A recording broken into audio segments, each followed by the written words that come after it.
So by your junior and senior years, you was averaging over 21 points a game, leading your conference in multiple categories. How did that feel? And then what fueled that consistency for you?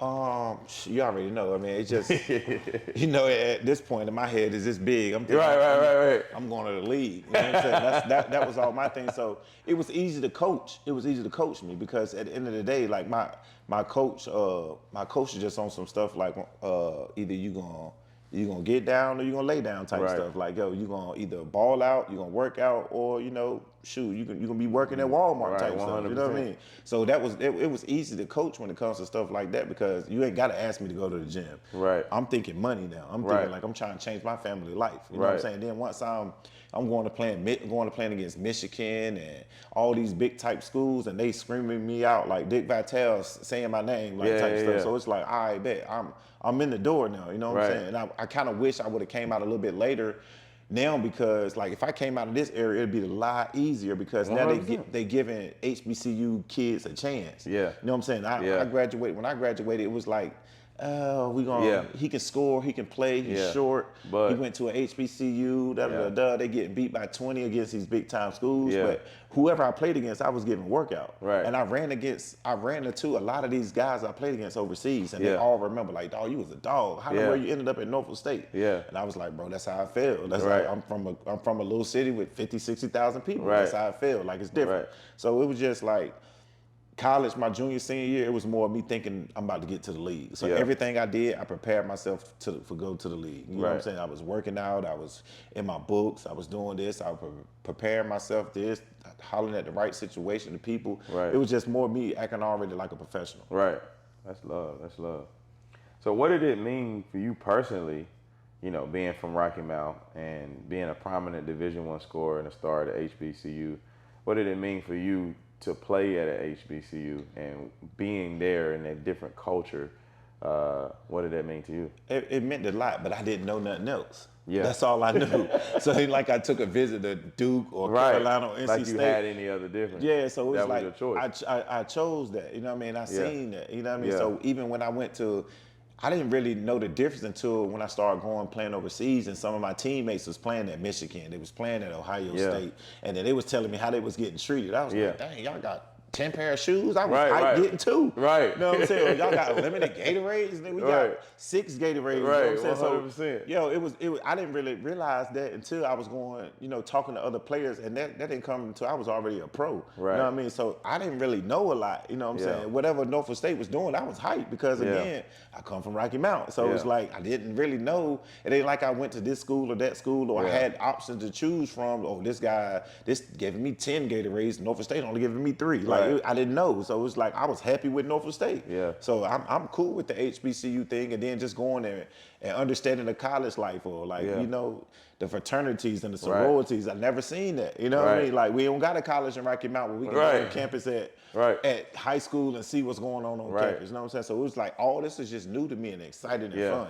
You know what I mean? So my kind of story kind of different from people's stories now because some of these kids you can look on TikTok, Instagram and see how the college life is. I didn't have nothing. We didn't have nothing. You just stepping on campus. Yeah, camping on campus. Facebook came when we was in school. You know what I mean? So it was different for sure. Just stepping on campus and it was lit off rip. It was lit off rip. You know what I mean? I'm like this. Talk about the so you stepping into that new world, like HBCU culture is something, I used to go to GHO and I mean it's just that atmosphere gives you a different feeling. Yeah. So talk about being there for 4 years off court and how it impacted you culturally. Yeah, the culture is crazy, man. It's just homecoming, and it's like a big high school. It's like a big high school with more people, more students, more teachers. Man, it was love, man. Homecomings, and then going to playing against these people, and then you got class, so there's a DJ sitting outside. So you're like, should I go to class or try they partying every day, like you know what I'm saying? It's like it's 12 o'clock and you at the cafeteria and there's a DJ out there, everybody's outside and you gotta choose to go to class around this time. So it was just like it's an experience, man. Like again, I always revert back to coming from Rocky Mount, man. But it was just an experience coming from Rocky Mount. You know what I mean? So I'm excited, man. I was excited the whole time in college. I had from my freshman year to my senior year, it was like eyes wide open the whole time being there. It's like a little country boy like a little baby going to the store and see a whole bunch of candy. I was like, oh man, it's good. So that was that situation was right there. Yeah, that's fire. That's fire. So before we dive into your pro career after college, let's talk about the Pro-Am in Durham, where you just really dominated and kind of put your name on the map as far as being a pro. How was that experience? And that was when all the pros and John Wall and all of them were at that one in Durham.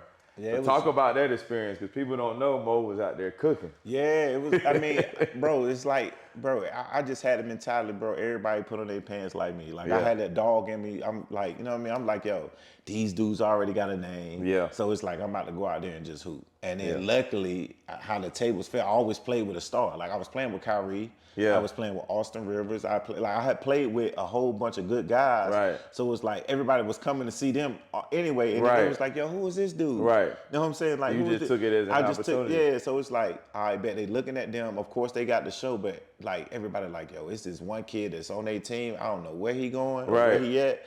This dude is nice. You know what I mean? And, you know, back then it was difficult. Like I'm 6 feet and I'm jumping over people, dunking, and they you know what I'm saying? I had the whole package. So they like, that was cool right there. And I'm glad that it opened up a lot of doors for people starting to see, like, I went to a HBCU, but shoot, he can ball too. Did you feel like that excelled your pro career? Or like as far as a connection and being around there, or did you already have that like coming out of Northfor State? Nah, I kind of had it a little bit, but I had it up that way.